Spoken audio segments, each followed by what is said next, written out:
sirkuit MotoGP diklaim sesuai jadwal.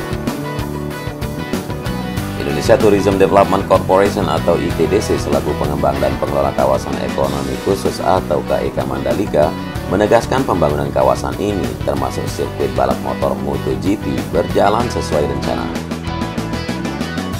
VP Corporate Secretary ITDC Miranti Nasti Rendranti menegaskan, sampai saat ini pembangunan jalan kawasan khusus atau JKK dengan spesifikasi yang dapat difungsikan untuk balap motor internasional MotoGP masih terus berjalan dan sesuai jadwal.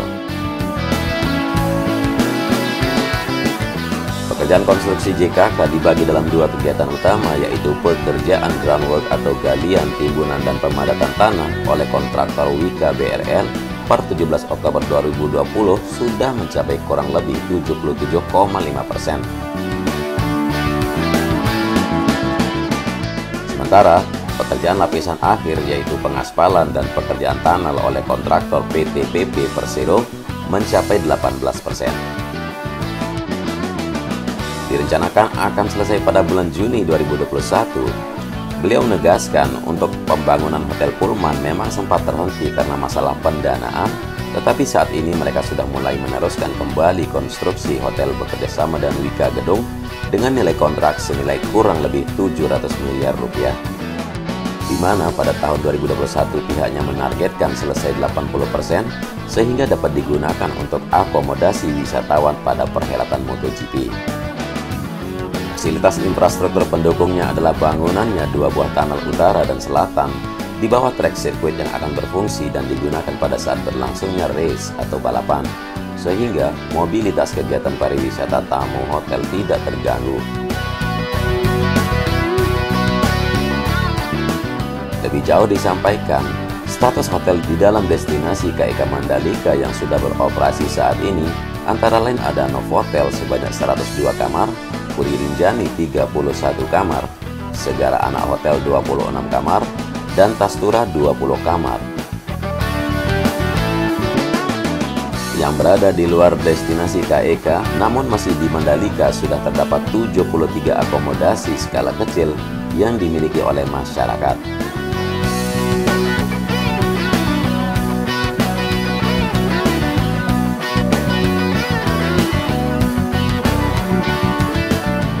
Lalu, trickle down effect dari pembangunan sudah mulai terasa di KEK Mandalika sebelum pandemi. Namun memang ada beberapa yang masih dalam proses, seperti Paramount mengalami keterlambatan pembangunan selama 2 tahun karena adanya perubahan pemegang saham di dalam perusahaan tersebut.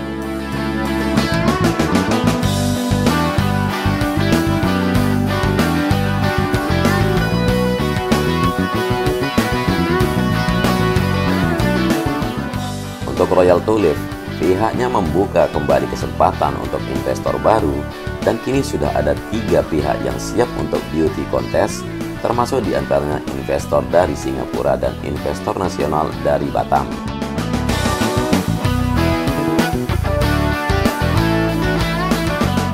Sementara dalam Pipe Dream ada 1010 kamar yang sedang mereka proses. Dari angka tersebut, sekitar 376 kamar akan diselesaikan dalam waktu dekat, termasuk Hotel Pullman. Di luar hal tersebut, untuk memenuhi kebutuhan akomodasi atas event internasional yang akan dipenuhi dengan glamping dan guest house di sekitar Mandalika atau di seluruh Lombok.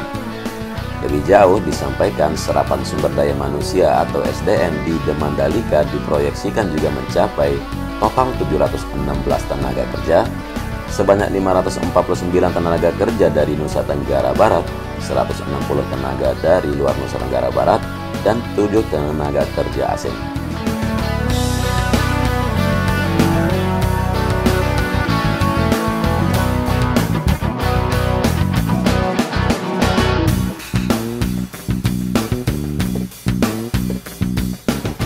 Dengan semakin berkembangnya kawasan Mandalika, tentunya kami berharap dapat meningkatkan taraf hidup warga sekitar, khususnya sekitar Lombok dan Nusa Tenggara Barat.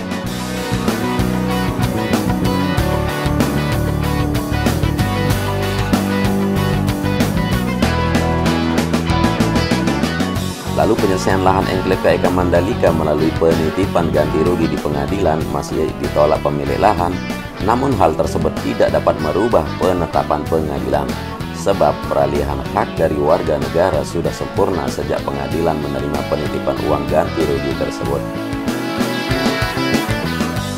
Lapasan haknya sudah selesai saat dimulainya konsinyasi tersebut, jadi walaupun ditolak itu menjadi urusannya pemilik lahan. Ini ungkap juru bicara Kejati NTB Dedi Irawan terkait pandangan hukum Kejati TNB soal penitipan ganti rugi atau konsinyasi lahan enklave KEK Mandalika.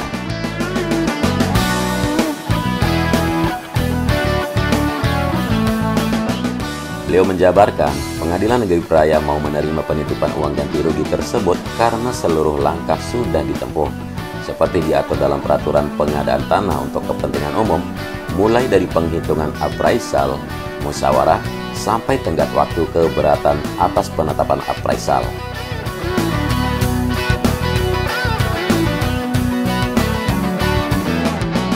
Para pemilik lahan enklave ini memiliki bukti alas hak berupa sporadek. Selanjutnya tim verifikasi dan validasi lahan mengajukan penetapan SK Bupati. SK Bupati yang menerangkan nama pemilik dan luasan lahannya diukur kembali oleh BPN yang dipakai yang hasil TPN. Dedi kemudian mengurai Undang-Undang RI Nomor 2 2012 tentang pengadaan tanah untuk kepentingan umum, kemudian Peraturan MA RI Nomor 3 2016 tentang tata cara pengajuan keberatan dan penitipan ganti kerugian ke pengadilan negeri dalam pengadaan tanah bagi pengembangan untuk kepentingan umum bisa mengajukan keberatan. Tapi keberatan atas penetapan penentuan luasan dan harga lahan itu tenggat waktunya 14 hari sejak tanggal penetapan.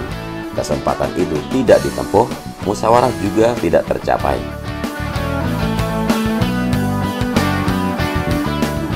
Seluruh langkah itu sudah ditempuh sampai akhirnya jalan pamungkasnya dengan penitipan uang pengganti di pengadilan. Tahapannya saat ini masuk dalam lahan di Penlok 1 sebanyak 31 bidang lahan dengan luas 9,51 hektar. Di antaranya merupakan lintasan sirkuit MotoGP Mandalika. Konsinyasinya untuk Penlok 1 ini dibagi dalam 3 tahapan yang sudah dititipkan tahap 1 dan tahap 2. Artinya di lahan itu sudah bisa dikerjakan untuk pembangunan. Konsinyasinya sudah jalan, di sana sudah ada pelepasan hak yang tahap 3 menunggu anggaran dari ITBC.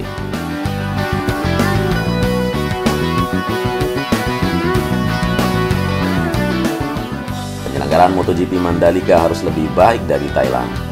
Untuk memastikan persiapan event MotoGP di kawasan KEK Mandalika berjalan baik sesuai serta membahas destinasi prioritas untuk wisata nasional, maka digelar rakor kerjasama kementerian, lembaga, dunia usaha, Pemda, dan percepatan destinasi pariwisata super prioritas atau DPSP Mandalika.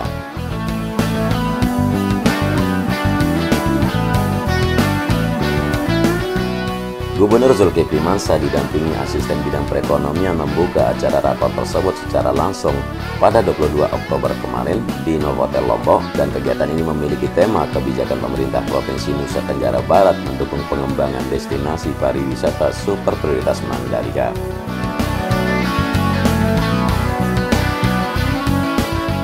Gubernur mengatakan pihaknya sangat berharap agar kegiatan ini memiliki hasil yang menggembirakan, sebab pemerintah dan masyarakat sama-sama menginginkan pembangunan yang berdampak besar bagi kesejahteraan masyarakat itu sendiri.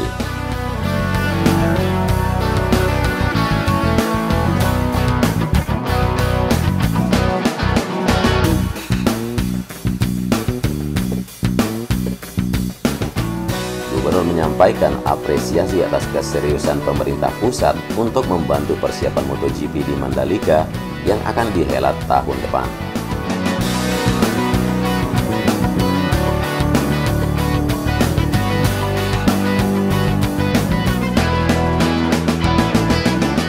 Gubernur berharap dan adanya rapat koordinasi ini persiapan bisa dilaksanakan semakin cepat dan segala kekurangan agar bisa diatasi secara bersama-sama.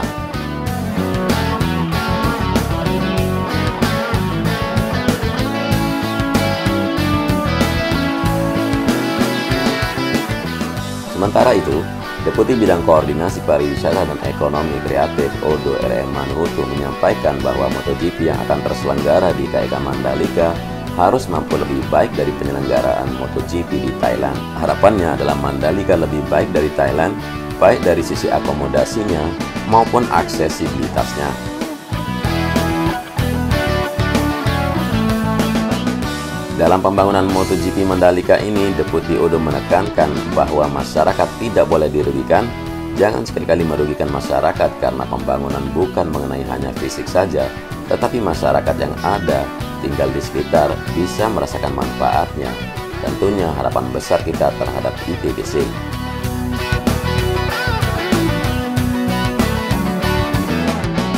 Lebih jauh, top destination yang disandang oleh Mandalika diharapkan mampu memberikan yang terbaik, terlebih dalam membangun destinasi harus berkualitas dan melebihi Thailand. Sehingga rakor yang terlaksana ini diharap mampu menyelesaikan masalah-masalah dan menjadi wadah koordinasi dan antara pemerintah pusat, pemerintah daerah maupun pihak ITDC.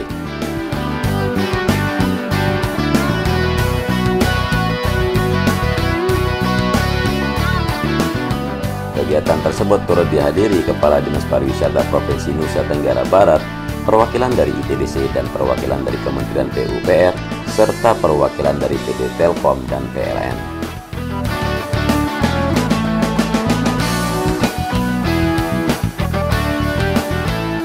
Dengan adanya sirkuit MotoGP, Gubernur dorong KPPU sinergi kemitraan antara pelaku usaha di Nusa Tenggara Barat juga. Gubernur Zulkifli Mansa meminta Komisi Pengawas Persaingan Usaha atau KPPU dapat berkolaborasi sekaligus membantu mengadvokasi pelaku usaha di Provinsi Nusa Tenggara Barat. Beliau berharap upaya ini dapat mendorong lahirnya pola kemitraan antara pelaku usaha besar dengan pelaku usaha kecil atau UMKM. Menurut Gubernur, sinergi antara Pemprov NTB dan KPPU dalam melakukan sosialisasi internalisasi nilai-nilai persaingan usaha harus terus dibangun. Dengan demikian, pelaku usaha kecil diharapkan dapat terus ikut berkembang dan maju bersama pelaku usaha besar.